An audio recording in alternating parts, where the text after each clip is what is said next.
Assalamualaikum warahmatullahi wabarakatuh.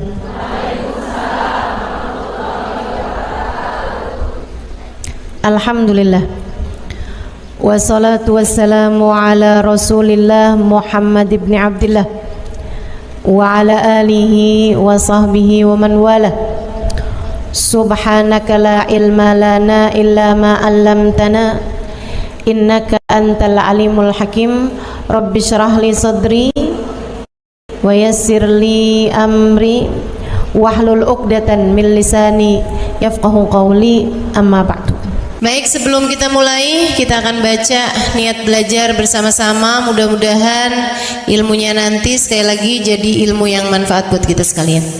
Bismillahirrahmanirrahim. Nawaitu ta'allum wa ta'lim wan naf'a wal intifa' wal mudzakarah wat tadhkir wal ifadah wal istifadah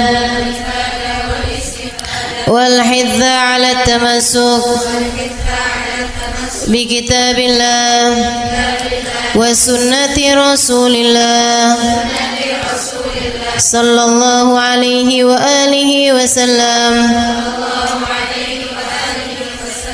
wa du'a ilal huda wa dilalata 'alal khair ibtigha'a mardatih wa qurbih wa thawabih wa husnil khatimah ma'al lutfi wal afiyah wa salahil aqibah birahmatika ya arhamar rahimin. La hadratin Nabi Muhammad sallallahu alaihi wasallam wa alihi washabihi azwaji wa dzurriyyati wa ahli baiti wa sallim wa jamil anbiya wal mursalin wal ulul ajma'in. Anna Allah yaghfir lahum wa yarhamhum wa ya'li darajatihim bil jannah wa yanfa'una barakatihim wa asrarihim wa anwarihim wa ulumihim wa nafaatihim fid din wa dunya wal akhirah. Al-Fatihah. Membebaskan diri hati. Hati kalau sakit bahayanya besar. Kenapa gitu? Bisa nggak selamat? Sebab Allah Subhanahu wa taala mengatakan dalam Al-Qur'an, ala lisani sayyidina Ibrahim al-Khalil, sesuai dengan lisannya Nabi Allah Khalil, ketika Allah menceritakan tentang doanya Nabi Ibrahim alaihi salam, Rabbi la tukhzini yawma yub'atsun yawma la yanfa' mal wala banun illa man atallaha biqalbin salim. Kata Allah, ya Allah, jangan hinakan saya di hari Engkau membangkitkan hamba-hambamu. Jangan buat saya kecewa di akhirat nanti, ya Allah. Yauma la yanfa' mal. Akhirat, hari orang gak selamat bawa harta. Wala banun, hari orang gak selamat bawa anak. Jadi yang punya anak banyak jangan bangga dulu. Wah, saya mah tenang dah, punya anak 30. Jangan bangga dulu, sebab keselamatanmu tidak tergantung dari itu. Yauma la yanfa' mal wala banun. Lantas yang selamat orang yang datang bawa apa? Illa man atallah biqalbin salim. Yang selamat adalah orang yang datang pada Allah dengan bawa hati. Hati yang selamat, hati yang bagus, hati yang pantas, hati yang bercahaya. Pemilik-pemilik hati yang bercahaya inilah yang kelak di hari akhirat akan hidup dalam keadaan nikmat. Kalau kamu kepengen hidupmu senang, kelak di hari akhirat nanti akan, kalau kamu pengen hidup kamu dari sejak di dunia dikaruniai kehidupan yang baik, kehidupan yang bahagia, kehidupan yang terarah, kehidupan yang solehah, pastikan kamu punya modalnya hati. hati yang selamat. Selamat dari apa? Selamat dari kotoran-kotorannya. Selamat dari penyakit-penyakitnya. Selamat dari kegelapan-kegelapannya. Apa kotorannya hati? Kotorannya hati adalah dosa. Kata Nabi Muhammad alaihi salatu wassalam, "Idza adnabal abd nakat fi qalbihi nuqtah sauda, fa in istaghfar wa taba musih wa illa." Kata Nabi Muhammad, seseorang apabila mengerjakan dosa, maka tertorehlah di lantai hatinya, di ruang hatinya satu titik hitam. Kalau dia bertaubat, dia beristighfar, dia mohon ampun kembali kepada Allah, dihapus titik hitamnya. Kalau enggak, titik hitam terus ada. Bikin dosa lagi, titik hitam lagi. Bikin dosa lagi, titik hitam lagi, sampai hatinya penuh dengan kotoran-kotorannya, hingga hatinya menjadi gelap, tak lagi bercahaya. Nanti kalau hati udah banyak kotoran-kotorannya, hatinya jadi berpenyakit. Penyakitnya hati apa aja? Banyak. Imamul Haddad dalam kitabnya menyebutkan penyakit-penyakit hati paling berbahaya. Kata beliau, salah satu dari penyakit hati paling berbahaya namanya kibir, kesombongan. Kesombongan ini merupakan penyakit hati yang sangat berbahaya. Lawannya sombong adalah tawadhu. Sombong merasa diri lebih baik daripada orang lain. Saya sih duduk di belakang, tapi nih ya, kalau orang tahu siapa saya, pasti saya bakal didudukin di depan.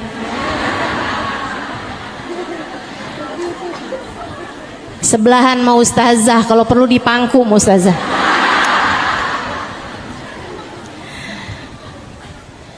Nah ini nih, merasa diri lebih baik gitu. Ada orang yang duduk di depan tapi merasa dirinya tidak lebih baik daripada yang duduk di belakang. Nah itu mestinya emang kayak gitu. Yang berbahaya, udahlah dia duduknya di belakang, maju-maju, pengen duduknya paling depan, pakai dorong-dorong orang. Ada yang begitu? Mana orangnya? Ada yang ngacung di belakang. Insyaallah. Hati-hati sama sifat namanya kesombongan. Kesombongan merasa diri lebih baik daripada orang lain. Ngelihat orang yang lebih tua, ya ampun tuh orang pasti dosanya udah banyak. Saya dong mudaan, dosa saya nggak segitu banyaknya dibandingkan dengan dia. Ngelihat yang masih muda, ya ampun dia mah sholatnya belum banyak, ibadahnya belum banyak. Saya dong udah berapa kali lewatin Ramadan.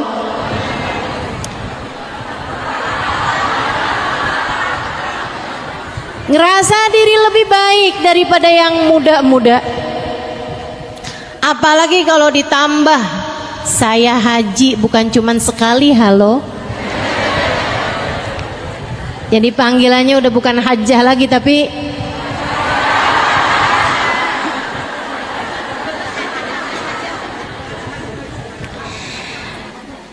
merasa diri lebih baik daripada orang lain, entah karena ibadah, entah karena ilmu, apalagi karena harta. Ini paling bahaya nih. Kenapa gitu? Karena sebenarnya kalau ibadah dan ilmu memang merupakan sarana Allah meninggikan derajat seseorang. Orang jadi mulia karena ibadahnya, orang jadi mulia karena hartanya. Segitunya aja, kita tidak boleh merasa berbangga, merasa lebih dari orang lain karena ibadah kita ataupun karena ilmu kita. Apalagi kalau disebabkan karena harta yang sejatinya memang bukan merupakan pertanda Allah cinta, Allah memuliakan seorang hamba. Ya ampun, tuh orang pada miskin-miskin banget ya, hidup di dunia aja terkutuk.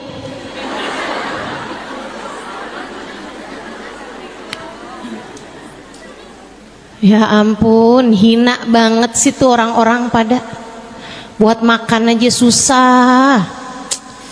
Duh, baru di dunia aja udah ditunjukin ya siapa orang mulia, maksudnya dia, dan siapa orang yang hina. Innalillahi. Kalau kamu dengan harta kekayaanmu merasa lebih mulia daripada mereka yang miskin, bisa jadi kalau kamu hidup di zamannya Nabi Musa, kamu akan menganggap Fir'aun lebih mulia daripada Nabi Musa, karena Fir'aun jauh lebih kaya daripada Nabi Musa. Hati-hati. Kalau kamu hidup di zamannya Nabi Muhammad, bisa jadi kamu akan menganggap Abu Lahab, Abu Jahal lebih mulia daripada Nabi Muhammad, karena memang secara harta kekayaan Abu Lahab, Abu Jahal lebih kaya daripada baginda kita Nabi besar Muhammad. Nyatanya tidak demikian. Ngelihat orang pinter, tuh orang ya ilmunya mah banyak tapi ngomongnya doang. Ustazah tuh hafal hadis berapa banyak tapi bisa ngomongnya doang, prakteknya mah kurang. Ada aja. Tahu dari mana? Pasang CCTV apa di rumah ustazahnya? Pasang di CCTV apa di rumah kiainya, di rumah ustadznya? Tidak tahukah kamu 2 rakaat dari orang alim lebih Allah sukai daripada 200 rakaat daripada orang awam? Hati-hati, jangan pernah berkata hal-hal yang tidak baik kepada orang-orang yang berilmu, apalagi jika dia adalah orang yang menyampaikan ilmu sebagai ulama-ulama Allah Subhanahu wa taala. Ngelihat orang alim aja bisa begitu, apalagi kalau dia ngelihat orang bodoh gitu. Ya, ini nih yang katanya Nabi calon penghuni neraka, kebanyakan orang bodoh nih dia nih. Ibadah kagak ngerti, sholat nggak paham, nih dia nih calon-calon penghuni neraka. Terus kamu ngelihat dirimu calon penghuni surga gitu. Hati-hati sama kesombongan, teman-teman seriku sekalian. Ngelihat orang lebih tua, dia merasa diri lebih baik. Ngelihat yang lebih muda, dia merasa lebih baik. Melihat yang miskin, dia merasa lebih baik. Ngelihat orang yang kaya, apalagi kaya bener ya, ngepet di mana nih ya?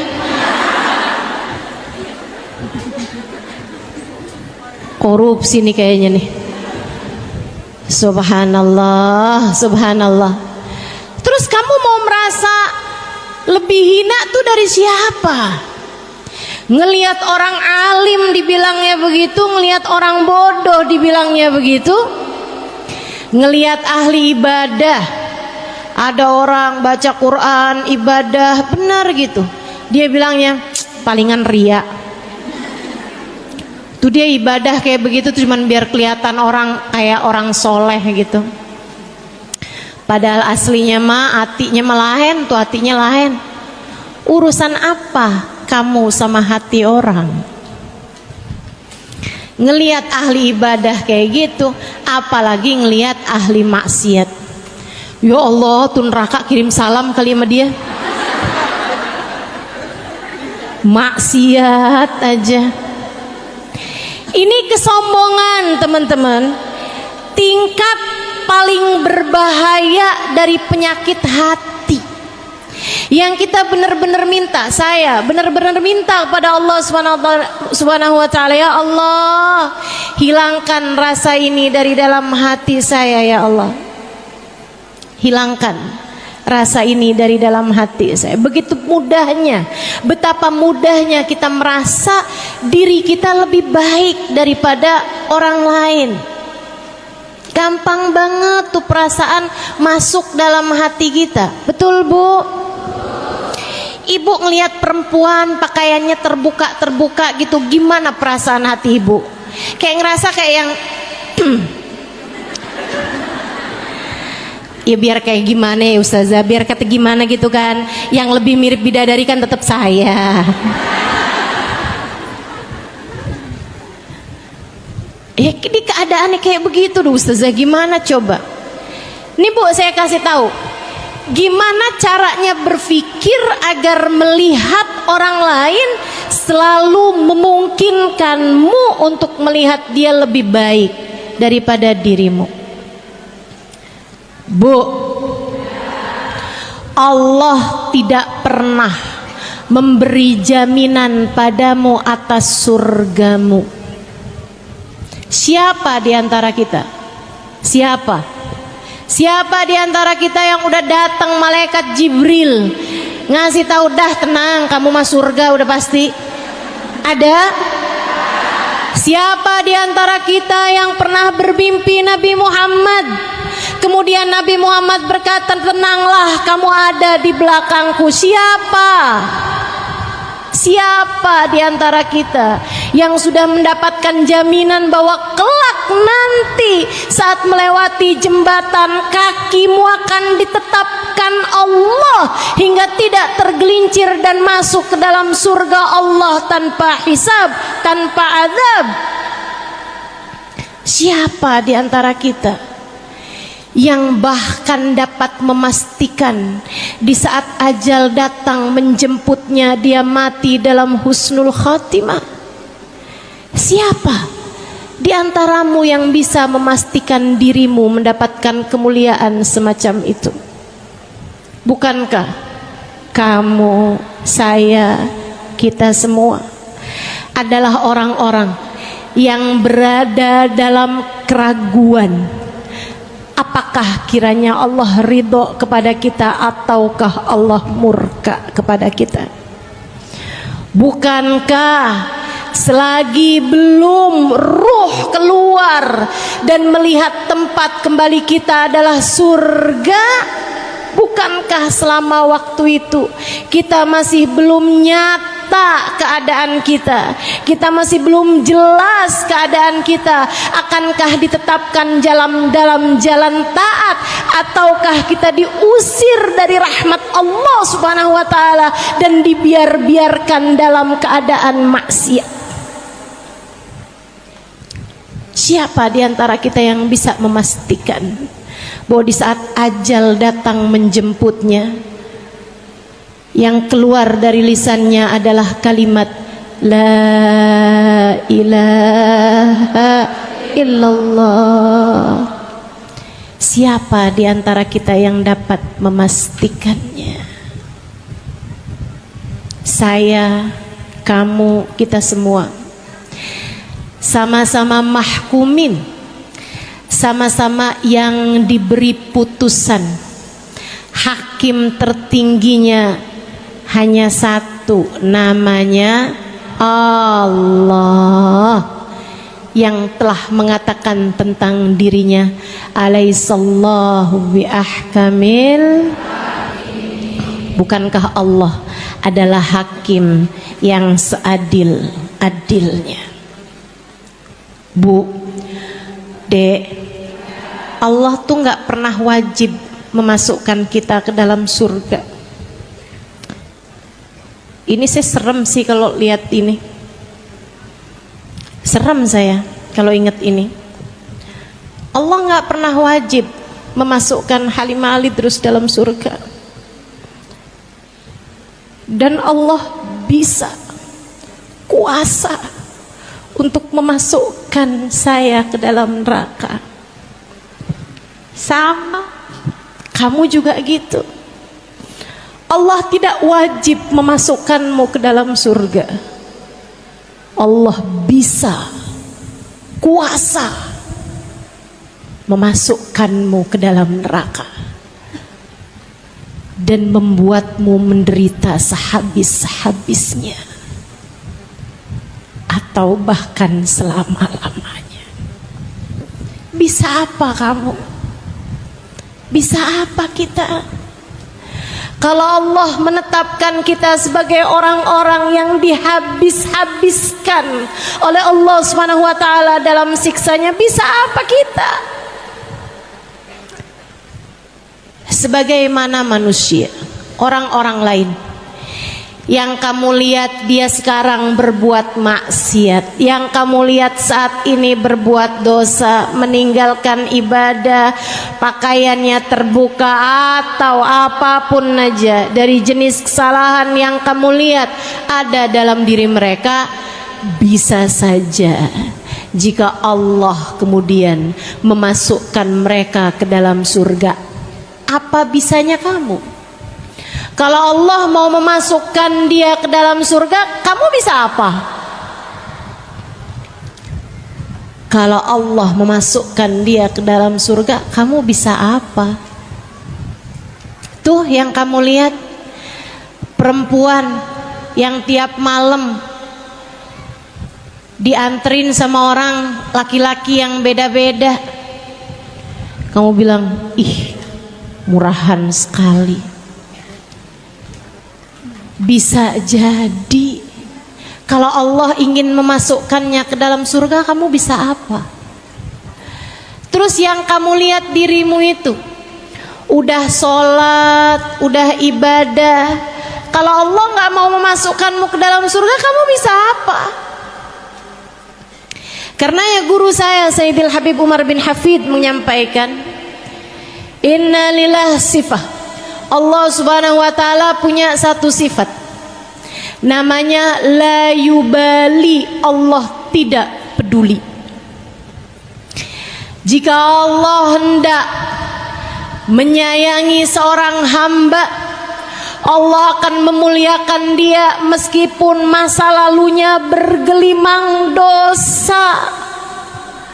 Allah kalau ingin memuliakan seorang hamba, dinaikannya derajat hamba tersebut meskipun sebelumnya maksiat demi maksiat dia lakukan di atas muka bumi ini.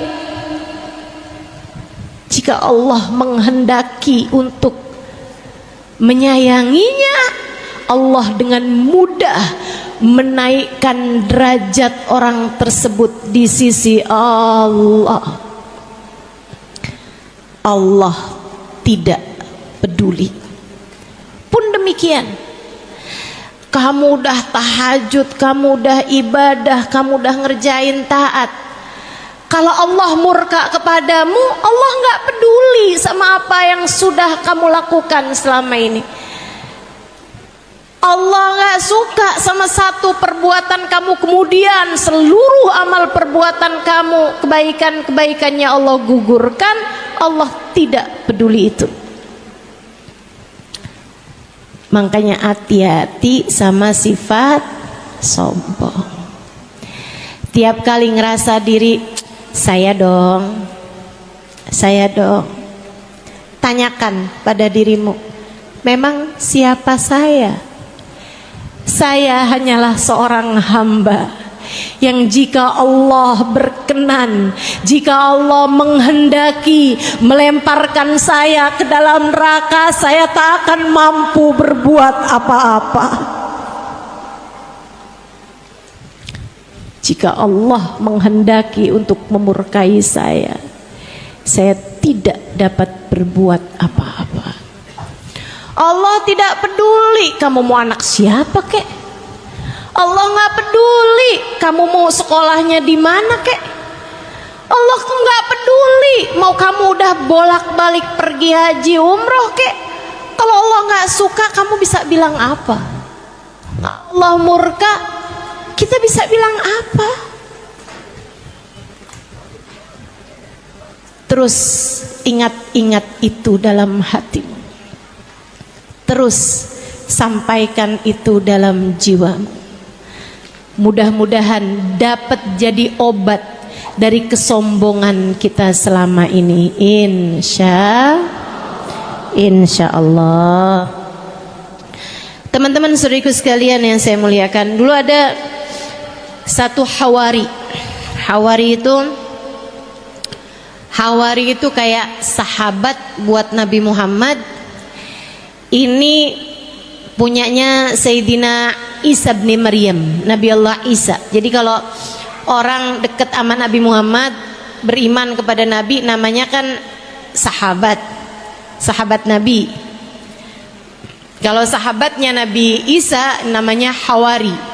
Yang Allah ceritakan dalam Al-Quran, qalal hawariyuna nahnu ansarullah, itu ya, Hawari. Ada Hawari.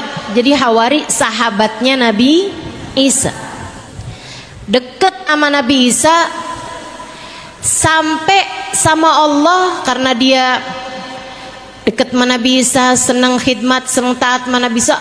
Allah kasih kemuliaan. Kalau dia jalan ada awan naungin dia.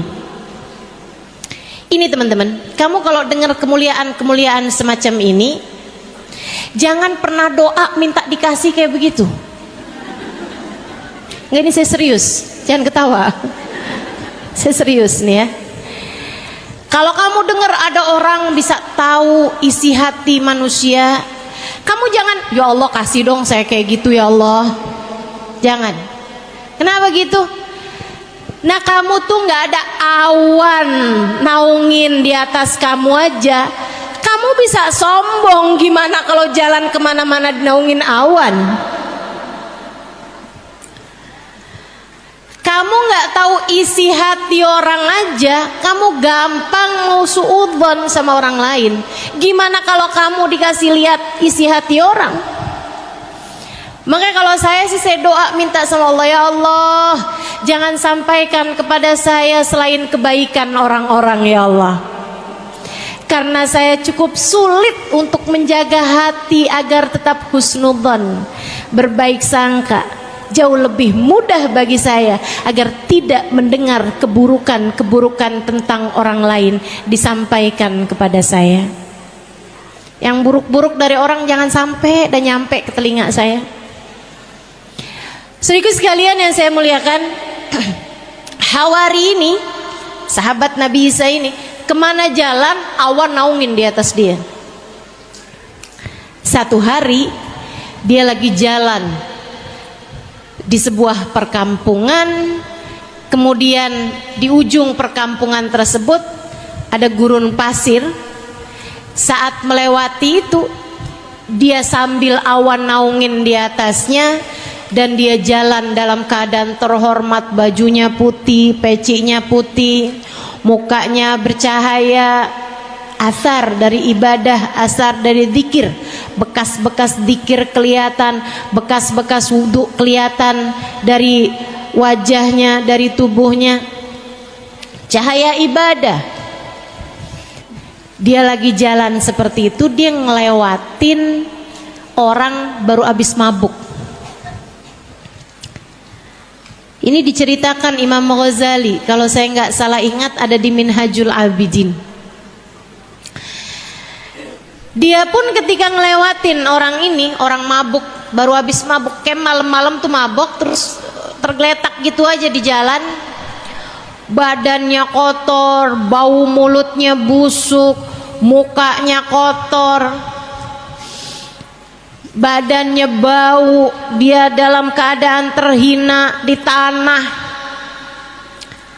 Orang ini ketika lewat, dia menjauh, bukan karena takut dipukul. Orang mabok kan namanya mabok, ya enggak gitu, tapi dia ngelihatnya, ih ahli maksiat,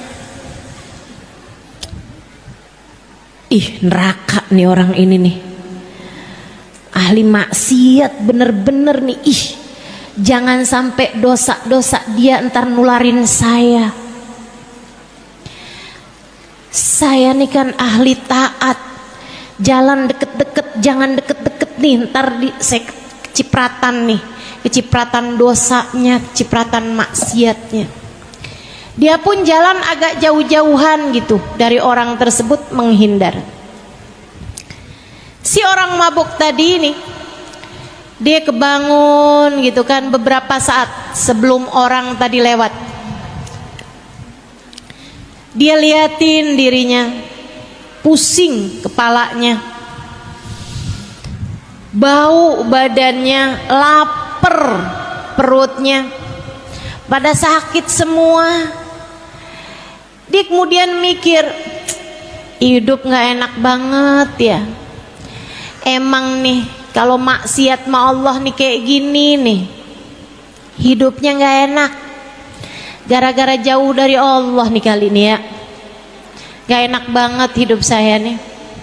Kotor, terhina, lapar.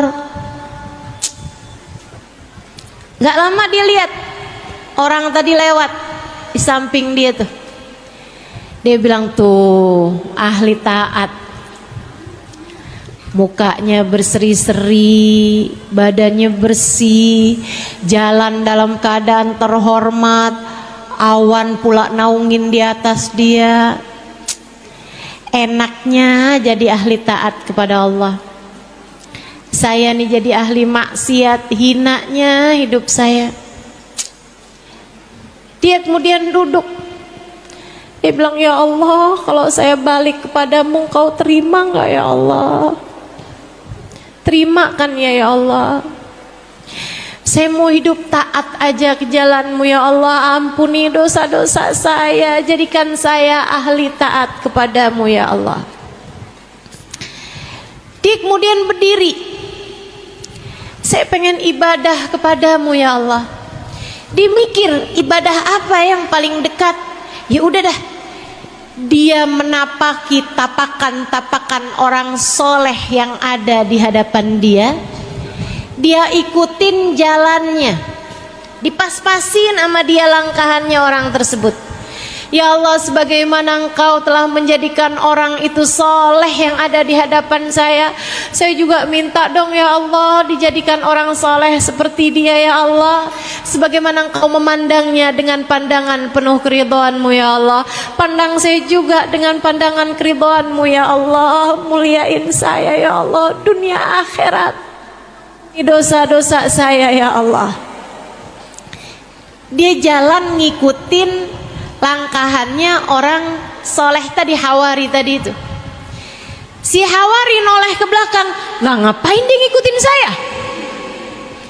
Ih, dia ngikutin saya nih kan, ntar saya ketularan sama dosa-dosanya, ntar saya jadi akhirnya jadi orang kayak dia juga. Ih, amit-amit, amit-amit. Ngapain situ orang ngikutin saya? Dia terus mempercepat langkahnya. Fa'auhallahu ila Nabi Allah Isa bin Maryam. Allah memberi wahyu kepada Nabi Isa bin Maryam. Gak lama sudah beberapa perjalanan, berapa ratus meter perjalanan, ada Nabi Isa menunggu mereka berdua. Kata Nabi Isa, Allah telah mewahyukan kepada saya, kamu wahai peminum ahli maksiat, akan tetapi kamu datang pada Allah dengan bertaubat dan hatimu bersih. Hatimu bersih sehingga kamu bisa memikirkan kebaikan orang yang ada di hadapan kamu. Kamu berharap mendapatkan berkah dari Hawari sahabatku ini. Allah mengatakan bahwasanya Allah telah mengampuni seluruh dosa-dosamu itu. Nabi Isa kemudian bilang pada sahabatnya, dan kamu bahkan awan menaungimu setiap kali kamu berjalan, tapi hati kamu tidak mampu kamu jaga dari kesombongan. Kamu merasa diri lebih baik dari laki-laki pemabuk ini, padahal dia telah kembali ke jalan Allah. Allah telah mewahyukan kepadaku bahwasanya Allah telah menggugurkan semua kebaikan-kebaikan dan pahala-pahala kamu. Sekarang kamu sama dia sama-sama berada di titik nol. Mulailah langkah perjalanan menuju Allah. Sejak Nabi Isa bilang kayak begitu, awannya pindah ke pemabuk yang tadi ada di sampingnya. Allah, Bu, nggak peduli. Allah nggak peduli. Allah nggak peduli. Ada orang ahli maksiat kayak gimana, Allah mau tinggiin, Allah nggak peduli. Allah, Bu. Makanya jangan pernah gampang-gampang menghakimi siapapun. Kamu kalau pingin menghakimi, hakimilah dirimu sendiri, introspeksilah dirimu sendiri, fahamilah bahwa sampai dengan umur setua ini Allah belum memberikan jaminan apa-apa mengenai akhirat kita. Maka bukankah sebaiknya yang sedang diuji ini berhati-hati? Hati-hati, terutama dalam urusan menjaga hati. Itu penyakit hati berbahaya, namanya kesombongan. Ada lagi disebut oleh Imam Al-Haddad dalam kitabnya Adab Sulukil Murid, penyakit hati yang juga nggak kalah berbahayanya, namanya hasad. Apa itu hasad? Iri dengki. Apa tuh iri dengki? Nih gampangannya, seneng lihat orang lain susah, susah lihat orang lain seneng. Itu hasad. Dan ini juga, jangan kamu ngerasa saya emang nggak punya, aman, saya mah bebas, nggak ada, saya sih nggak pernah iri sama orang lain, nggak pernah iri sama orang lain. Tapi tetangga sebelah ninggiin bangunan, dia naik darah, nggak hasut dari mana? Tetangganya beli mobil, dianya dijemput ambulan.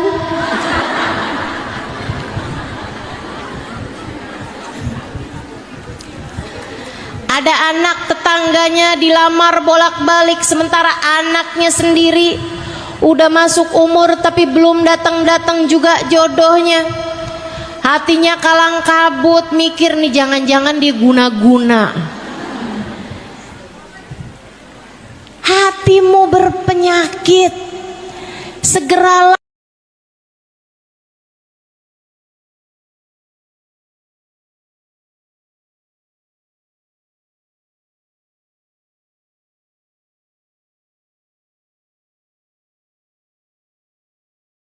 orang lain dapat, namanya iri dengki. Kalau ada orang lain dapat senang, ikut senang aja juga. Kalau ada orang lain dapat susah, ikut susah juga aja. Kenapa? Sebab kata Nabi Muhammad, badan kita ini satu. Orang mukmin itu badannya satu.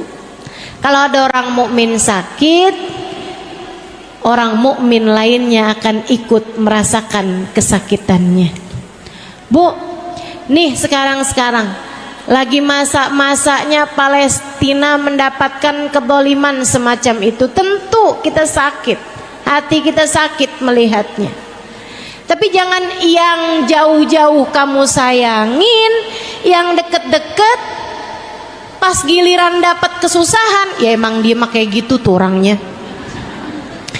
Ada tetangga perempuan kecelakaan, ketabrakan mobil, dia mah kayak gitu, emang nggak nurut melakinya, pantes. Yang jauh-jauh dapat kemalangan bisa kamu sayangin, kenapa yang di dekat-dekat kamu malah kamu syukurin?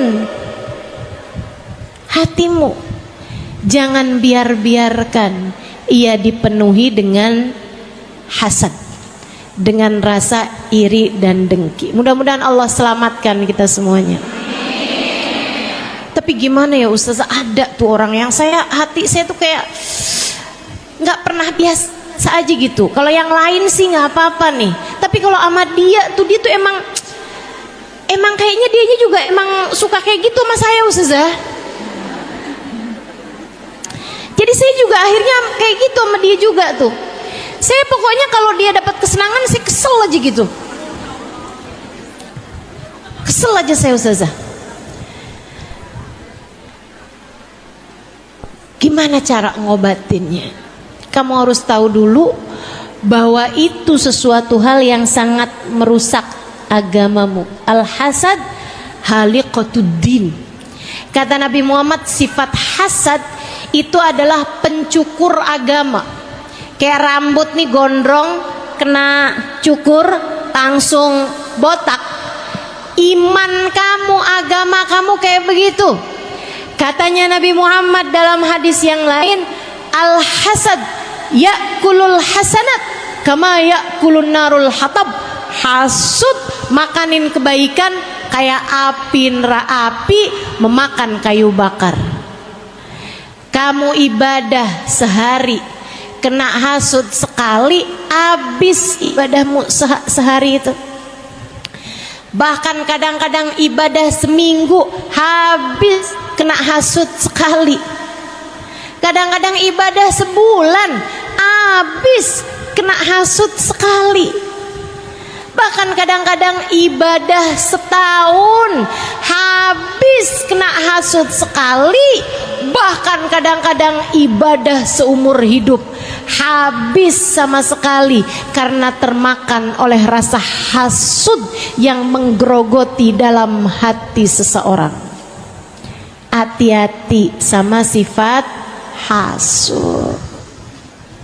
Jangan hasud. Sama-sama belajarnya, tapi yang ini sukses, yang kamu kurang sukses, ya nggak apa-apa. Sama-sama buka usahanya, yang dia maju, yang kamu enggak, ya nggak apa-apa. Bu, Allah yang ngasih rezeki buat semua orang, Allah yang paling tahu. Apalagi kalau kamu ngerasa, ya Allah, dulu waktu toko saya sendirian, toko saya laku ya Allah. Giliran tetangga toko juga, dia yang lebih laku ya Allah. Bangkrutkanlah toko dia ya Allah. Kamu zalim dengan kamu punya sifat hasud. Kamu merasanya malah diri kamu yang terzalimi. Nah ini kan namanya musang berbulu dong. Gimana mau Allah sayang kalau kayak begitu? Jadi kamu harus ngerasa dulu bahwa itu adalah penyakit. Tiap kali datang kebencian, datang rasa iri, datang sifat hasud nih dalam hati, menangislah kepada Allah. Ini dikasih tahu sama Imamul Haddad obatnya. Yuk bebaskan dirimu. Saya udah kasih tahu tadi obatnya sifat sombong. Dengan kamu berpikir Allah nggak wajib memasukkanmu ke dalam surga, Allah kuasa memasukkanmu ke dalam neraka. Allah juga nggak wajib masukin orang ke dalam neraka. Allah bisa saja memasukkan dia yang paling pendosa sekalipun ke dalam surga. Tuh kalau kamu ingetin terus, agak berkurang kesombongan kamu. Tenang teman-teman, saya ngasih tahu kamu obatnya karena saya penyakitan sama kamu. Jadi saya ngerti gimana cara buat ngobatin penyakit-penyakit dalam diri saya ini. Saya sampaikan kepadamu. Saudaraku sekalian yang saya muliakan, Imam Al-Ghazali dalam kitabnya menceritakan, kalau nggak salah Bidayatul Hidayah, diceritakan tentang gimana caranya ngobatin sifat hasud.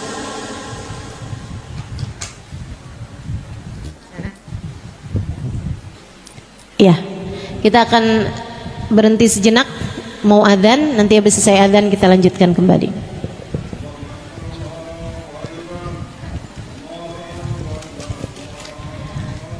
doa waktu adzan mustajab. Kita doa banyak-banyak agar Allah sembuhkan penyakit-penyakit hati kita.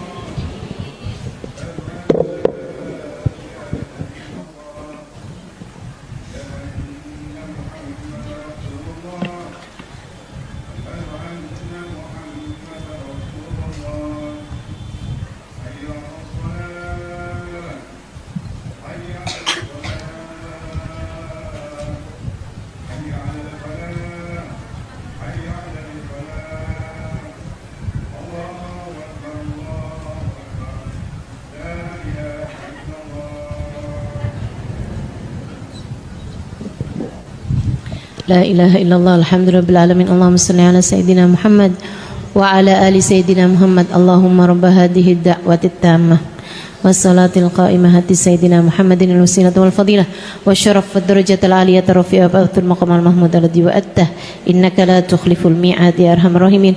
Rabbi ufni wa liwalidayya rabbi ufni wa liwalidayya rabbi ufni wa liwalidayya rabbi ufni wa liwalidayya rabbi ufni wa liwalidayya warhamhuma kama rabbayani saghira. Wa sallallahu ala sayyidina Muhammadin wa ala alihi wa sahbihi wasallam walhamdulillahi rabbil alamin. Imam Al-Ghazali dalam kitabnya menyebutkan obat penyakit hasud. Kalau kamu merasa diri kamu nih dikuasai sama sifat rasa hasud, biasanya ya maaf, biasanya tuh kalau ibu rumah tangga hasudnya juga sama ibu rumah tangga. Biasanya penjahit hasudnya juga masih sama penjahit. Biasanya maaf, pejabat hasudnya juga masih sama pejabat. Biasanya kalau maaf nih ya, biasanya kalau ustadzah hasudnya juga sama ustazah. Makanya hati-hati nih sama sifat ini nih, hati-hati bener-bener. Perempuan biasanya hasudnya juga sama perempuan. Istri biasanya juga hasudnya sama istri-istri yang lain gitu, kayak seneng gitu kan. Kenapa kok saya nih jadi istri kok kayak menderita gitu. Akhirnya hasud, ada istri yang lain dapat hadiah.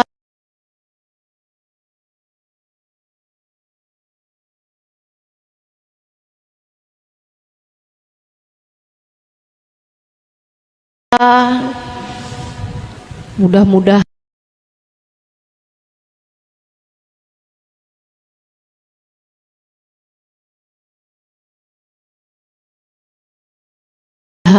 suaminya nggak lagi sayang sama dia.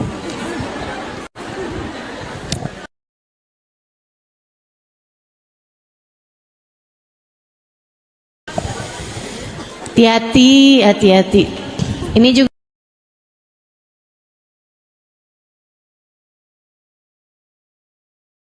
nih Bu nih, kalau ibu-ibu kalau dapat kenikmatan nggak selalu harus ibu taruh di media sosial.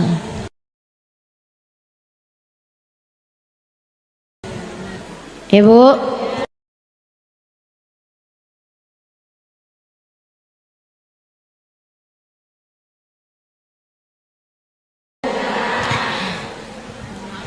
baru habis ditransfer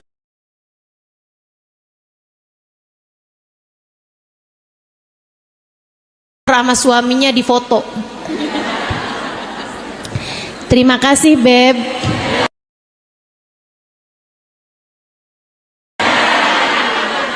Semoga rezekinya melimpah ruah.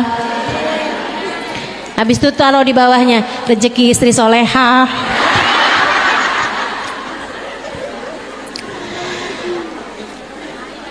Akhirnya, nah ini yang iri ini kasih tahu nih penyakit atau obatnya sama Imam Al-Ghazali. Kata Imam Al-Ghazali,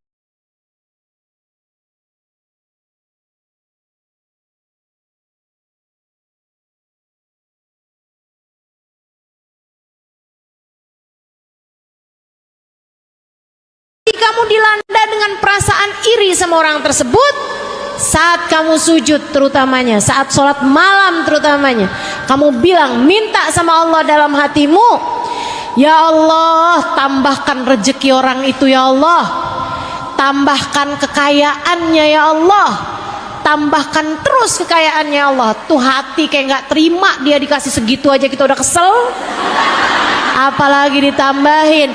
Tapi Bu, obat semakin pahit biasanya semakin mujarab.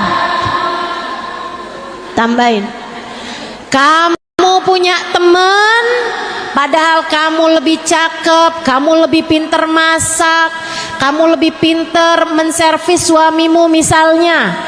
Kamu punya teman, dia nggak lebih cantik darimu, nggak lebih pinter masak darimu, tapi suaminya sayang banget sama dia.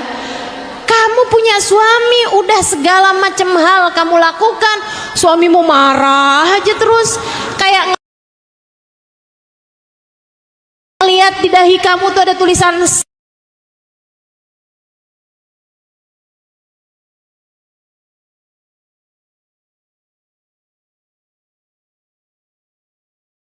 salah.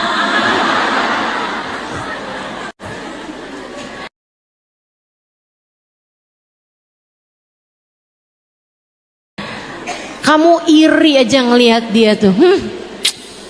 Tuh orang cakep kagak, nyuguhin sama suaminya beli GoFood, tapi suaminya sayang banget sih sama dia. Kesel banget kamu, rasanya kamu kayak kepengen gitu biar dia tuh nggak lagi disayangin sama suami dia gitu. Kalau kamu ngerasa kayak gitu saat kamu sujud, kamu doain, ya Allah tambahkanlah rasa sayang suaminya kepada dia ya Allah. Tuh hati berat banget Bu, saya udah pernah nyoba.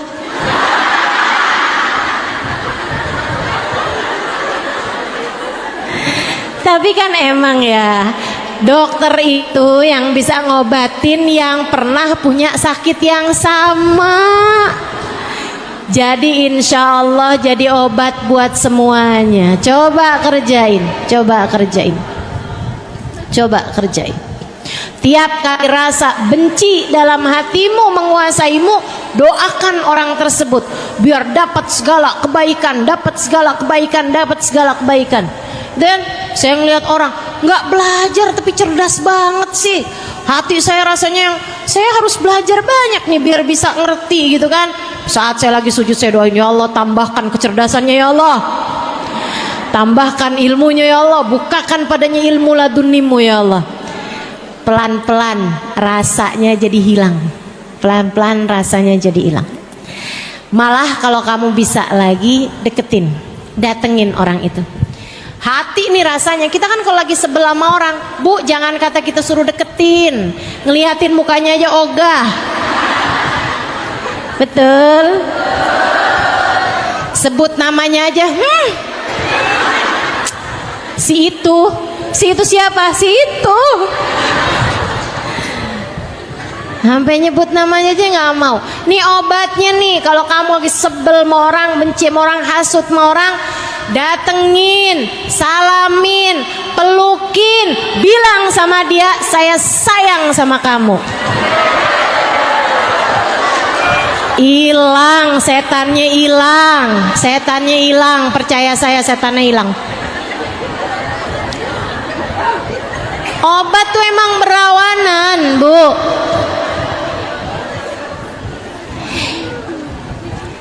Ini saya lagi nggak bercanda loh, ini serius, saya sangat serius.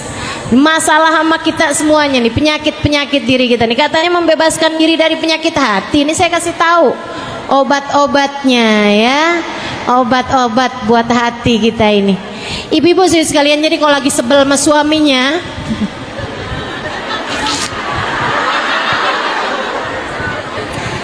minta maaf, deketin, puji dia, enek-enek deh, tapi kerjain aja.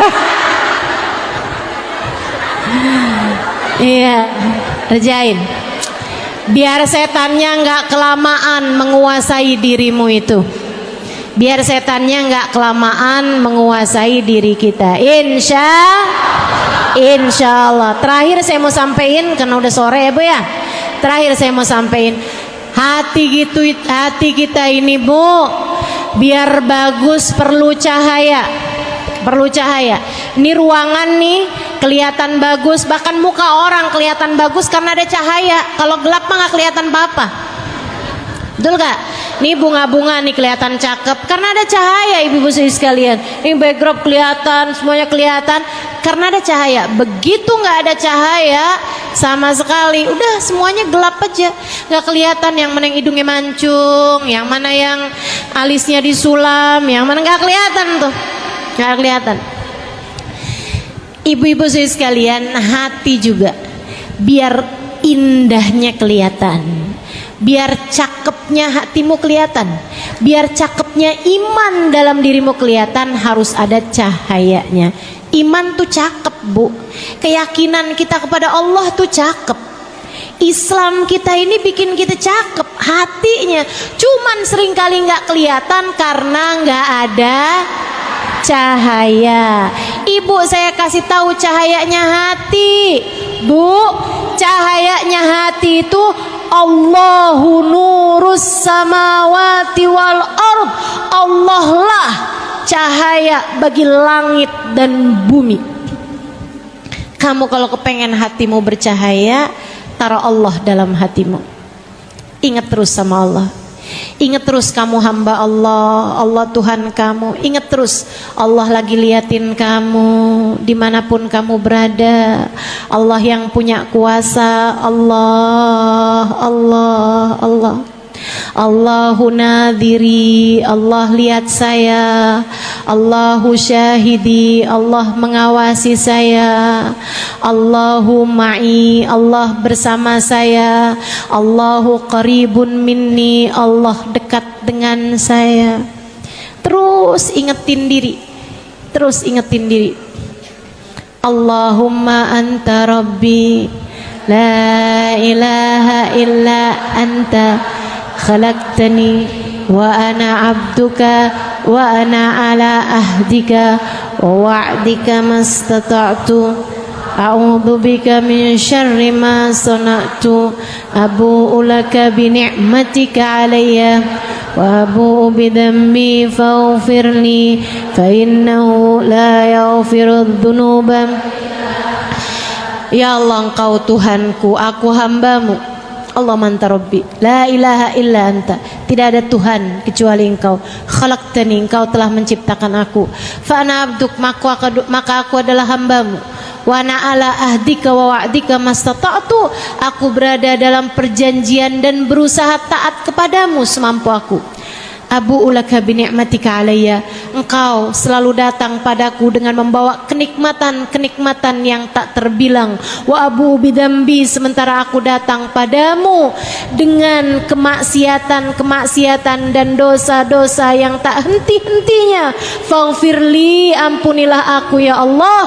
Fa innahu la yaghfirud dzunuba illa anta, sesungguhnya tak ada yang dapat mengampuni dosa-dosaku kecuali Engkau. Terus ingat Allah, ingat Allah, ingat Allah, jadi cahaya. Dan yang terakhir, kalau pengen hatimu bercahaya, dekati manusia yang dikasih Allah cahaya paling berkilau, namanya Sayyiduna Muhammad. Itu sebabnya kenapa orang-orang yang paling berkilau hatinya, yang paling mulia akhlaknya, yang dapat mengatur jiwanya, selalu adalah orang yang memiliki kedekatan dengan Nabi besar Muhammad. Ini mujarab buat saya, silahkan amalkan. Kalau kamu sedang merasa tidak mampu menguasai hati, kamu lagi kepengen ngomel-ngomel, kepengen marah-marah, kamu lagi dilanda perasaan, anak kamu nih pengen kamu remes, kamu balikin lagi ke perut. Kamu kalau lagi ngerasa nggak mampu nata hati, dilanda kecemburuan terhadap suami misalnya gitu, atau dilanda rasa kesel, rasa marah terhadap siapapun, saudaramu, temanmu atau siapapun, ketidakmampuanmu menjaga hati karena kurangnya cahaya di dalam hatimu, cepet cari. Istilah HP nih, baterai kamu nih udah bener-bener low, udah hampir mati nih, buruan dicas. Cara ngecas paling cepat adalah, kalau kamu sedang memungkinkan berwudu, silakan berwudu. Kalau enggak sedang memungkinkan karena sedang menstruasi, enggak usah wudu, kamu duduk aja, menghadap kiblat, baca sholawat kepada Sayyiduna Muhammad. Allahumma salli ala Sayyidina Muhammadin tibbil qulubi wa dawaiha wa afiyatil abdani wa shifaiha wa nuril absari wa diyaiha wa ala alihi wa sahbihi wa sallim. Allahumma salli ala Sayyidina Muhammadin tibbil qulubi wa dawaiha wa afiyatil abdani wa shifaiha wa nuril absari wa diyaiha wa ala alihi wa sahbihi wa sallim. Sambil kamu bilang, ya Allah, sholawatkanlah, sampaikanlah sholawat salammu kepada Nabi Muhammad. Jadikanlah obat bagi hati saya ya Allah. Jadikanlah obat bagi badan saya ya Allah. Bagikanlah obat bagi cara berpikir saya, cara melihat saya. Sholawat saya kepada Nabi Muhammad jadikanlah obat untuk segala macam penyakit bohir batin saya. Saya minta kepadamu ya Allah, jadikanlah sholawat saya kepada Nabi Muhammad sebagai caramu untuk membersihkan hati saya, menerangi hati saya, menjadikan hati saya hati yang selamat. Terus baca sholawat, liatin, nanti tuh pelan akan semakin tambah lebih mudah mengolah emosi kamu. Makanya buat ibu-ibu juga yang punya anak suka ngambekan, yang punya anak suka tantrum, ajarin baca sholawat, bikin hati anak jadi adem ya Bu. Anak ya Bu, bukan suami. Kalau suami rada repot, pas dia lagi marah-marah Allahumma sholli ala, agak repot ya. Apaan sih gitu nanti ya. Bismillah, insya Allah mudah-mudahan kita udah pelajari nih sampah-sampahnya hati. Kita berusaha untuk selalu bertaubat pada Allah Subhanahu wa Ta'ala atas segala dosa-dosa kita yang telah lalu. Penyakit-penyakitnya hati tadi udah saya sebutkan beberapa diantaranya yang paling sering mengenai hati-hati kita. Kemudian yang terakhirnya juga saya udah kasih tahu kepadamu bagaimana cara mencahai hati. Semoga menjadi ilmu yang bermanfaat buat semuanya insya Allah, menjadikan kita orang-orang yang terbebas dari penyakit-penyakitnya hati. Mudah-mudahan bisa diamalkan walaupun hanya sedikit ini ya. Mudah-mudahan bisa diamalkan ala hadhihi niyah wa bikulli niyatin salihah jami'ah syamilah. Annallaha yunawwir qulubana wa qalibana ma'al huda wat tuqa wal afaf wal ghina war ridha wal yaqin yaftah alaina futuhal arifin yakhtim lana bil husna wa huwa radin anna fi watwin wa afiyah wa ila hadratin Nabi Muhammad sallallahu alaihi wa ala alihi washabbihi wasallam. Al-Fatihah. Segenap ustazah yang hadir pada hari ini, Ustazah Fatimah Asgaf, Ustazah Suud Al-Kaf, kita doakan semoga senantiasa dalam pandangan kasih sayang Allah SWT, senantiasa dalam syafaat dan rahmat Nabi besar Muhammad sallallahu alaihi wasallam, insyaallah dibahagiakan hidup dunia dan akhiratnya. Tentu saja semua yang hadir di majelis ini, baik ibu-ibu, kakak-kakak, adik-adik, yang semoga semuanya dirahmati Allah, disayang Allah, dimudahkan urusannya oleh Allah, dikabulkan hajat-hajatnya oleh Allah, dijadikan hambanya yang salehah, hidup dalam keadaan salehah, meninggal dunia dalam husnul khatimah, di akhirat nanti dapat berkumpul dengan sang baginda Nabi besar Muhammad sallallahu alaihi wasallam hingga akhir masa berakhir dalam surga. Amin ya rabbal alamin. Bekerja dengan takwa dan cinta, itu tema kita pada hari ini. Karena seperti mana yang kita ketahui, yang hadir di sini adalah muslimah pekerja. Jangan sia-siakan hidup kalian Kita punya hidup di dunia ini hanya sekali ini. Tidak ada siapapun yang hidupnya dalam masa percobaan. Nggak ada siapapun yang masih uji kelayakan. Nggak ada siapapun di antaramu yang masih berada dalam masa-masa percobaan. Kamu menjalani hidup kamu yang sekarang, inilah dia hidup yang akan kamu pertanggungjawabkan. Bukan hanya hari-harinya, melainkan menit dari menit kehidupanmu. Semuanya akan kamu pertanggungjawabkan di hadapan Allah Subhanahu wa ta'ala sesudah kematianmu. Maka pastikan keadaanmu yang sekarang adalah keadaan yang layak untuk kamu pertanggungjawabkan di hadapan Allah. Pastikan bahwa hari-hari yang kamu jalani di atas muka bumi ini dapat membuatmu tersenyum ketika kamu datang ke negeri akhirat nanti. Pastikan, Dek, kerjamu ini menyampaikanmu kepada surga, bukan sebaliknya.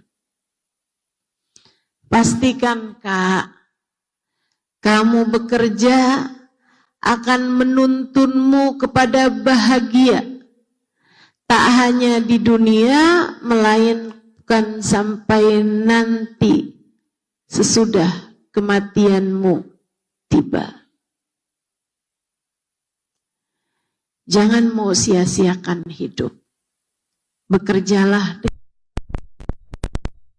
Bekerjalah sebagai bentuk ibadah kepada Allah Subhanahu wa ta'ala. Pada akhirnya sebenarnya siapapun saja dan apapun saja profesinya, semuanya sedang bekerja kok. Kata Allah Subhanahu wa ta'ala dalam Al-Quran, A'udzu billahi minasyaitonir rajim. Ya ayyuhal insan innaka kadihun ila rabbika kadhan famulaqih. Ya ayyuhal insan, wahai segenap manusia, bahkan bukan hanya orang yang beriman, segenap manusia. Innaka kadih, sesungguhnya kamu sedang bekerja. Ila rabbik, sampai datang waktumu tiba, kamu kembali kepada Allah, Tuhanmu, membawa pekerjaan tersebut, famulaqi, kamu akan menjumpainya. Semua dari kita sedang berjalan menuju Allah Subhanahu wa ta'ala. Semua manusia bahkan sedang berjalan menuju Allah. Ada yang kerjanya semuanya bekerja. Ustazah, saya nggak kerja, Ustazah. Kamu ngapain? Scroll Shopee. Nah, itu kan kerja.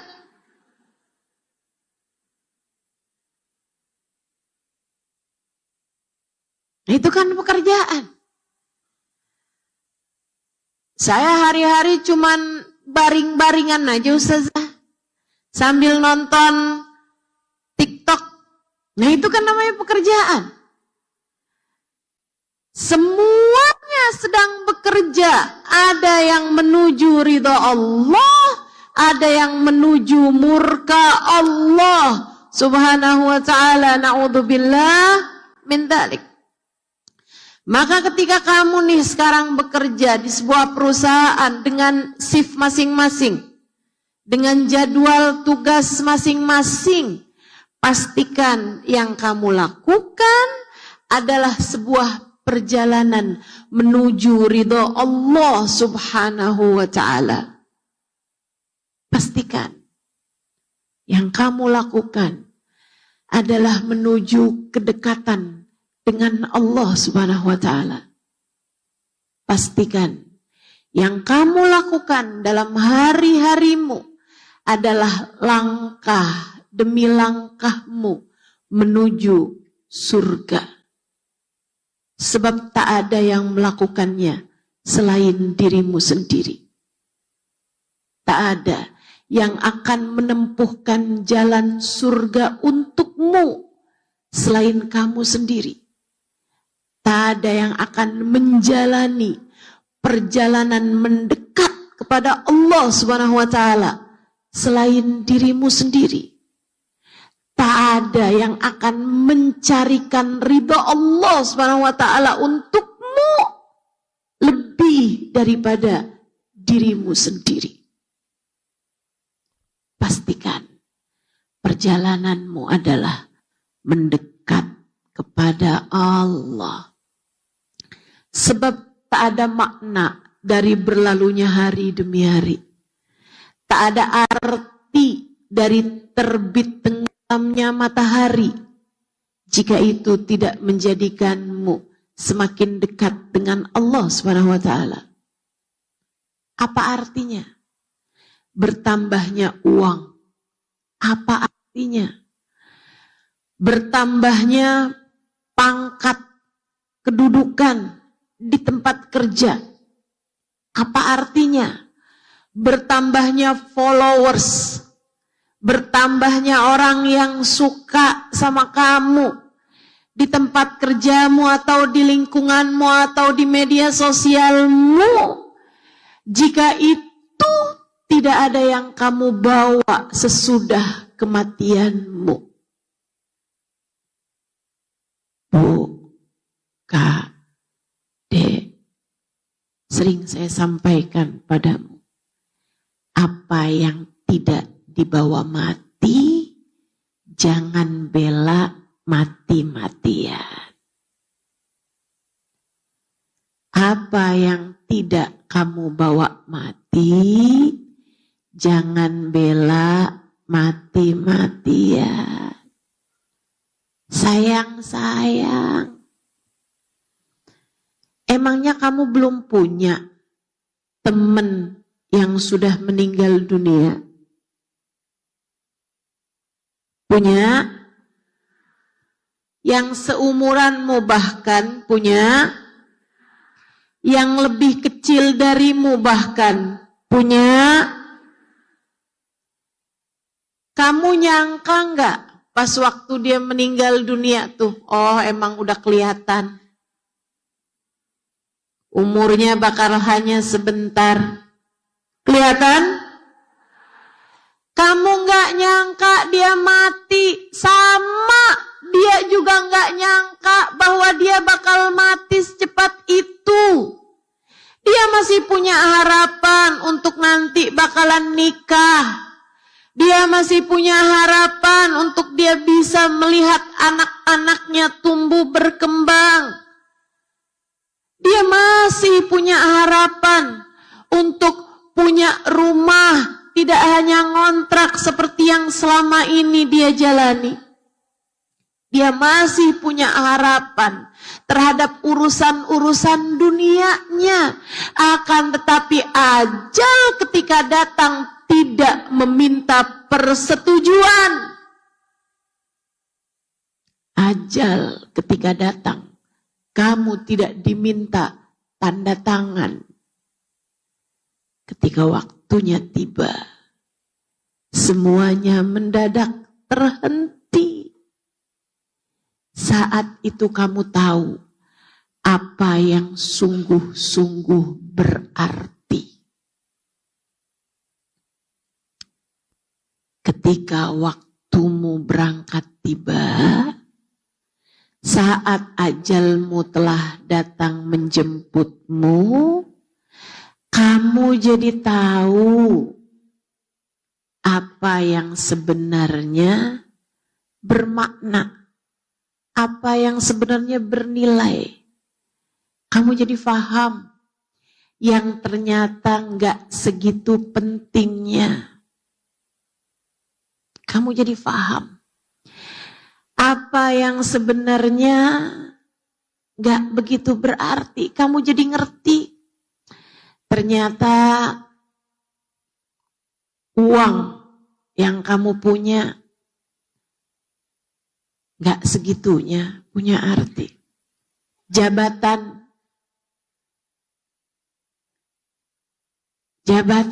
nggak segitunya juga. Teman, kawan, nggak segitunya juga. Laki-laki yang mencintaimu, nggak segitunya juga. Semuanya kamu tinggalkan. Semuanya kamu tinggalkan. Yang akan kamu bawa adalah hubungan antaramu dengan Allah Subhanahu wa Ta'ala. Makanya teman-teman saudaraku sekalian, benar banget Allah mengingatkan kita tentang caranya berkehidupan. Kata Allah Subhanahu wa Ta'ala, "A'udzu billahi minasyaitonir rajim. Bismillahirrahmanirrahim."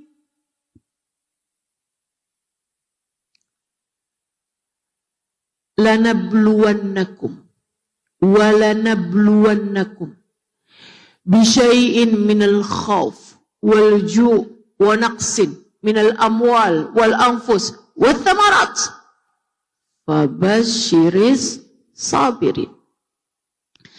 Kata Allah, kamu jangan berharap hidup senang terus-terusan. Orang yang namanya hidup sudah pasti bakalan melalui ujian. Siapa yang bilang? Yang menciptakan kehidupan.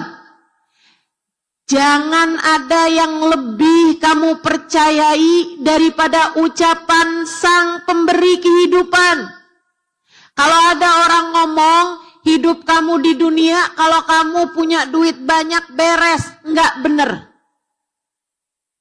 Kalau ada yang ngomong, kalau kamu jadi perempuan cantik setengah permasalahan hidupmu kelar, enggak bener. Jangan percaya. Kalau ada orang bilang, kalau kita nih punya suami kaya raya, udah deh, kita santai deh di rumah. Seneng deh kita. Nggak capek-capek lagi deh kita. Hari-hari kita bakalan nyalon aja. Sambil tangan kaki kita di mani-pedi,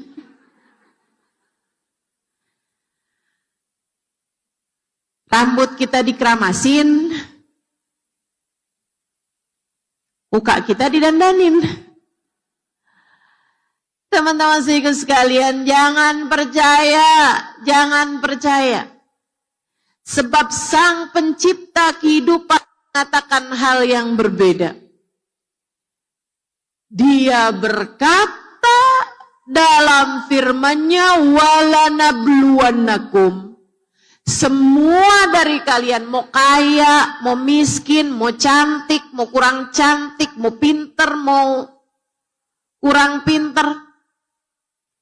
Siapapun aja dari kalian, mau tua, mau muda, mau anak-anak, mau nenek-nenek, mau laki-laki, mau perempuan.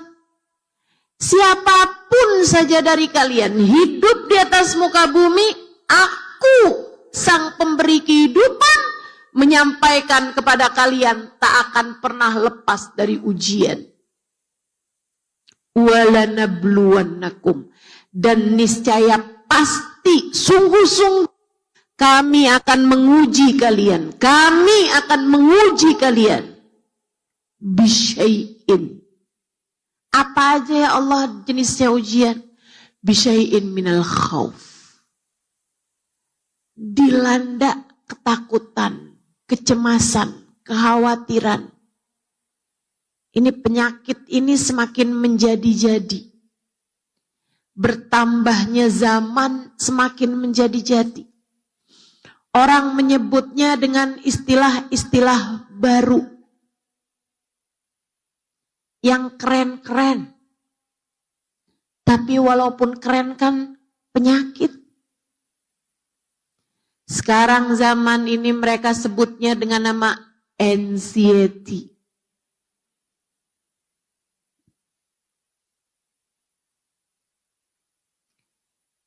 Apa itu? Kecemasan berlebih. Ketakutan yang menguasai. Walanabluwannakum bisyai'im minal khauf. Kami pasti akan menguji kalian, mau kaya, mau miskin, siapapun aja kalian. Mau duitnya banyak, mau duitnya sedikit, urusan hati aku yang punya, kata Allah. Kalian dengan rasa takut, dengan kegalauan, dengan kekhawatiran. Walju', aku akan beri kepada kalian rasa lapar. Yang miskin aja ya Allah. Oh enggak, yang kaya juga. Bu, coba liatin. Antara yang kaya sama yang miskin, sama Allah tuh dikasih rasa lapar, sama-sama aja. Dikasih rasa kenyang juga sama-sama aja. Ada berapa banyak orang-orang yang mampu secara finansial, tapi mereka memutuskan untuk tidak mau makan. Yaitu kan pilihan Ustazah. Oh, siapa bilang pilihan? Enggak juga. Banyak yang enggak jadi pilihan, harus mengurangi makan. Kenapa gitu? Yang ini enggak boleh dimakan kolesterol.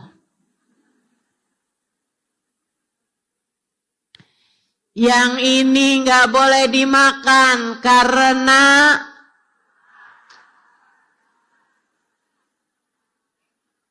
gula darah, hipertensi, ya kan?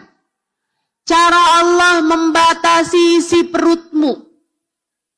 Cara Allah Subhanahu wa taala memberikan rasa lapar, teman-teman sekalian. Orang yang nggak punya uang banyak, mereka nggak mampu beli makanan banyak, tapi semua makanan boleh dia makan.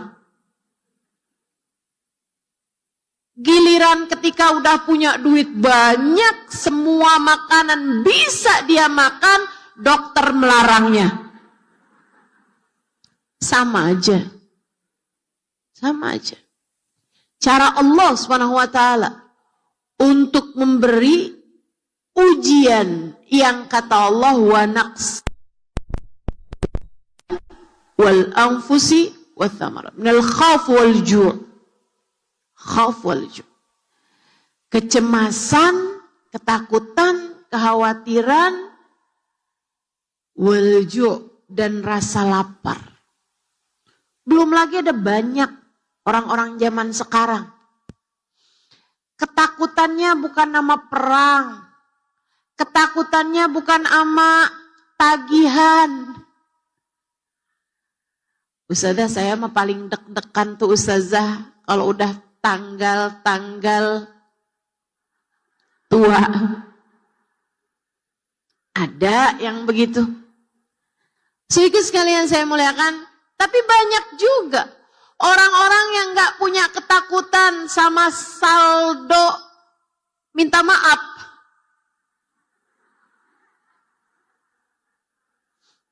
Pernah nggak diminta maafin Mas Aldo? Saldo Anda tidak mencukupi untuk melakukan transferan ini.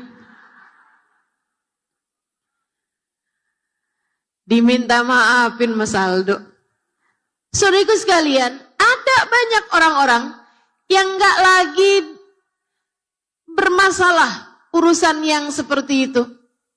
Udah gak takut lagi sama yang kayak begituan.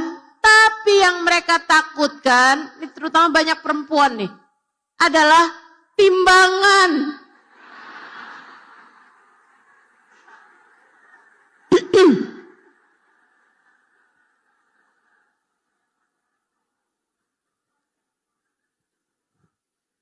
Ustazah kok tahu? Taulah. Orang saya digituin juga sama dokter. Masya Allah. Biar lututnya nggak sakit-sakit lagi, Ustazah mohon kurangi ya timbangannya. Dok. Saudaraku sekalian saya muliakan, cara Allah buat bikin hamba-hambanya diuji dengan dengan rasa lapar. Wa naqsin minal amwali wal anfusi wat tamarat. Kata Allah, hidup gak bakalan seneng terus-terusan. Pasti ada masanya dalam kehidupan kamu aku kurangin. Apanya ya Allah yang dikurangin? Wa naqsin minal amwal. Ada yang dikurangin hartanya. Itu tadi diminta maafin Mas Aldo. Wal anfus, ada yang dikurangin jiwanya.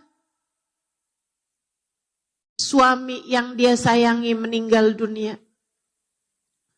Orang tua yang dia kasihi berpulang meninggalkannya.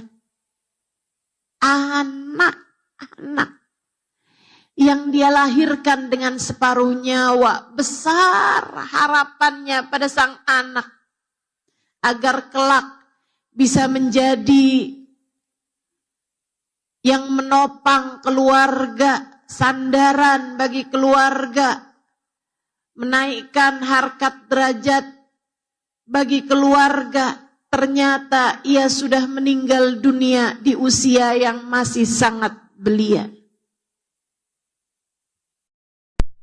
Cara Allah SWT mengingatkan kita bahwa dunia bukanlah tujuan. Dunia bukanlah tujuan. Kamu hidup bukan buat bekerja di perusahaan. Bukan. Kita hidup bukan buat bekerja di dunia untuk dunia. Semua akan kamu tinggalkan. Naqsin minal amwal wal anfus wathamarat. Dikurangin hasil panennya, dikurangin buah-buahannya, dikurangin gajiannya, dikurangin penghasilannya.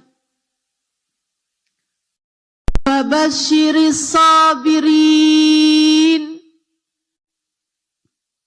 Berikanlah kabar gembira. Berikanlah ucapan selamat. Kepada siapa ya Allah? Kepada orang-orang yang sabar. Kepada hamba-hamba yang mampu bertahan. Bertahan bagaimana? Bertahan menjalani kehidupan dengan takwa dan cinta. Merekalah orang-orang yang menang. Ya Allah, yang sabar itu yang bagaimana ya Allah? Yang bertahan itu yang seperti apa ya Allah?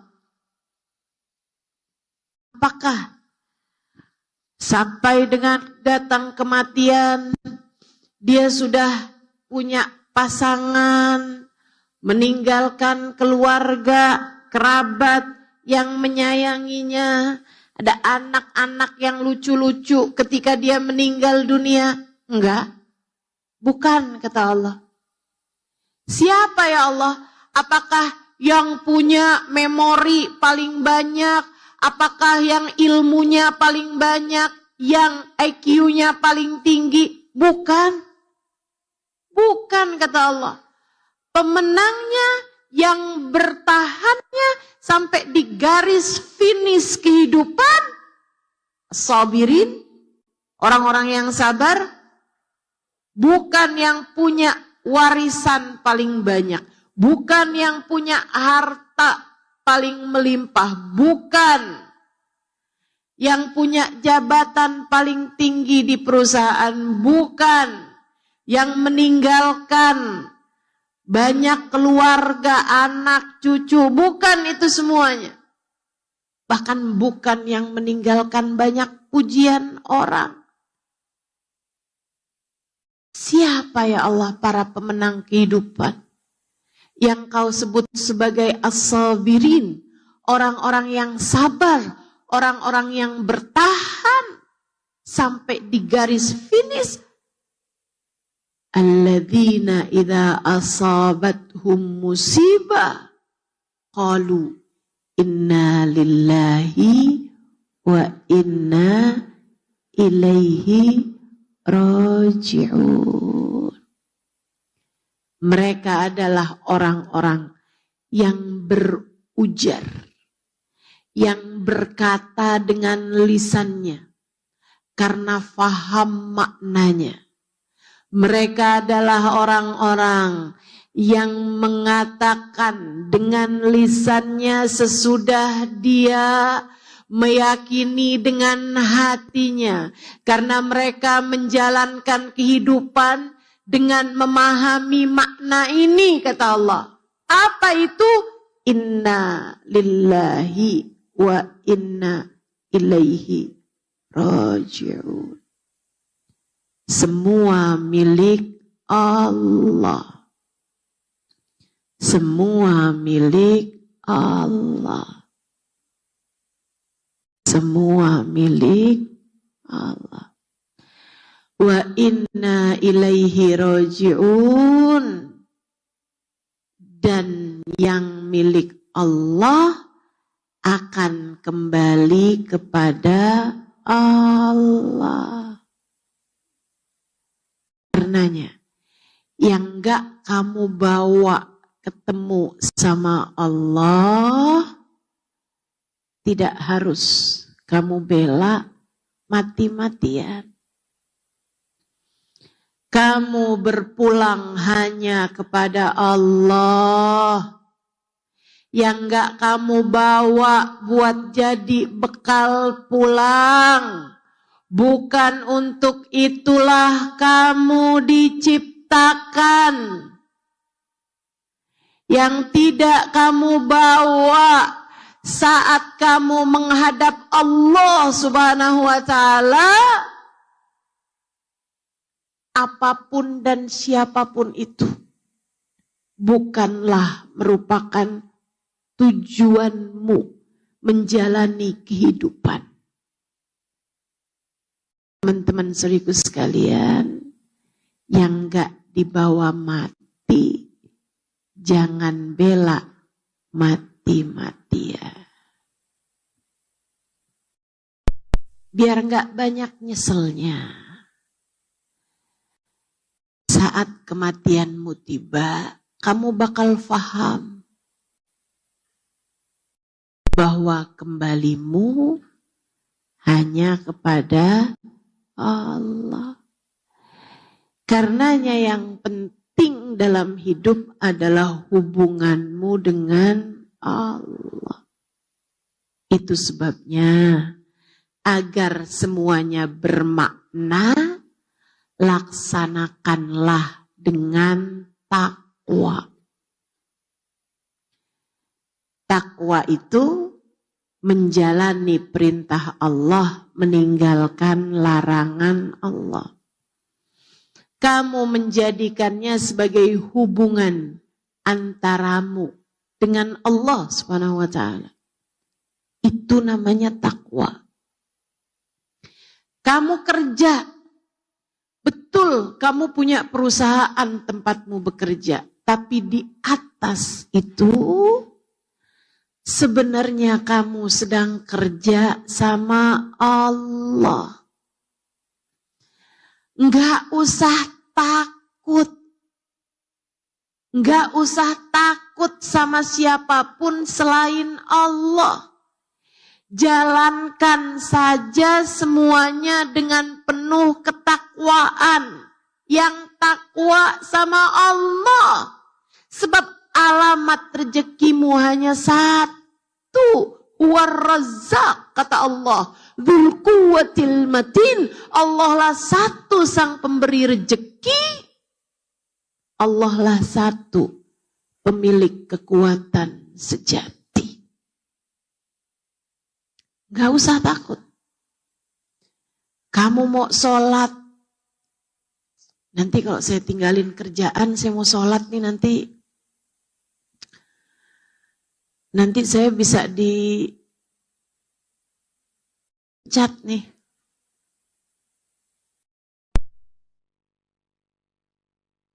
Bu, Kak, Dek, ada bos. Tapi di atas bos kecilmu itu ada bos yang paling besar. Dialah yang sebenarnya memberi rezeki padamu. Tenang aja. Jangan tinggalkan bos besarmu hanya karena kamu takut terhadap bos kecilmu. Cuman masalahnya nih, saya tahu, kamu tuh gak kalah sama bos kecil. Kamu itu seringkali kalah sama hawa nafsumu sendiri. Dikasih waktu istirahat buat sholat, bukannya sholat malah makan. Betul? Medsosan. Betul? Giliran waktunya habis baru kemudian sibuk sholat. Buru-buru sholat. Terus sambil bilang, saya mah gak takut sama bos yang kecil. Saya takutnya sama bos yang besar. Bos yang besar gak setuju kamu medsosan. Bos yang besar sudah memanggilmu untuk mengerjakan sholat di waktu yang terbatas itu. Lah ngapain kamu ngerjain urusan yang lain? Kamu gak kalah sebenarnya sama bos yang kecil. Kamu sedang kalah sama hawa nafsumu sendiri. Bukan itu yang saya maksud tentu saja. Akan tetapi jalani hidup dengan takwa. Allah duluin. Kak, Allah duluin. Dek, Allahnya duluin. Jangan mau kalah sama hawa nafsumu. Allahnya duluin. Duluin dalam segala macam urusan. Duluin Allah dalam caramu menjalani kehidupan. Sholat duluin, ibadah duluin, zikir duluin, caramu makan, duluin Allah. Duluin Allah. Allah nyuruh kamu buat makan tuh duduk. Duluin Allah Subhanahu wa ta'ala. Gak keburu nih kalau makannya duduk. Lah, emang kalau makan sambil duduk jadi lambat gitu? Jadi lebih lama gitu? Kok sampai kamu memutuskan untuk makan sambil berdiri? Habisnya buru-buru ustazah. Enggak gitu cara jalanin kehidupan. Yang takwa. Yang takwa. Duluin Allah. Saya suka heran aja ngelihat orang kalang kabut hidupnya. Saya harus bekerja. Sholat gimana? Enggak keburu sholat lah. Kenapa kamu enggak pakai jilbab? Oh, enggak keburu, enggak keburu. Lah. Kok bisa enggak keburu? Ya kan ribet kalau pakai jilbab, ribetan sisiran dah menurut saya.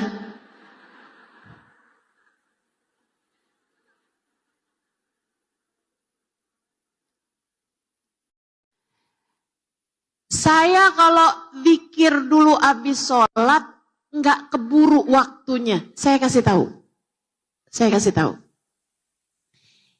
Itu buru-buru adanya di pikiranmu. Saya udah buktiin. keburu-buruan dalam hidup kita yang membuat kita meninggalkan ibadah yang semestinya kita lakukan, adanya cuma di pikiran. Teman-teman, adanya cuma di pikiran. Cobain kamu kerjain dulu dan kamu akan lihat waktumu jadi lebih berkah. Sholatlah di waktunya.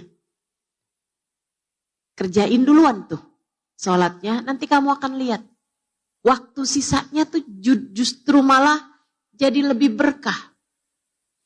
Kalau kamu duluin yang lain-lain, nanti sholatnya malah justru jadi gak keburu.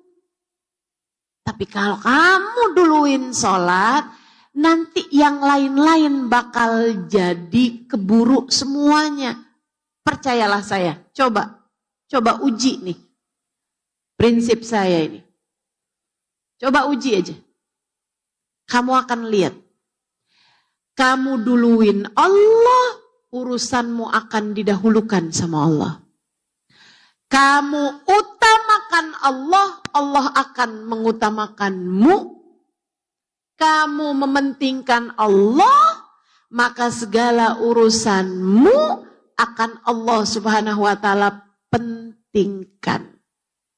Ini yang katanya Nabi Muhammad sallallahu alaihi wasallam, usduq fima bainaka wa bainallah yasduqukallah.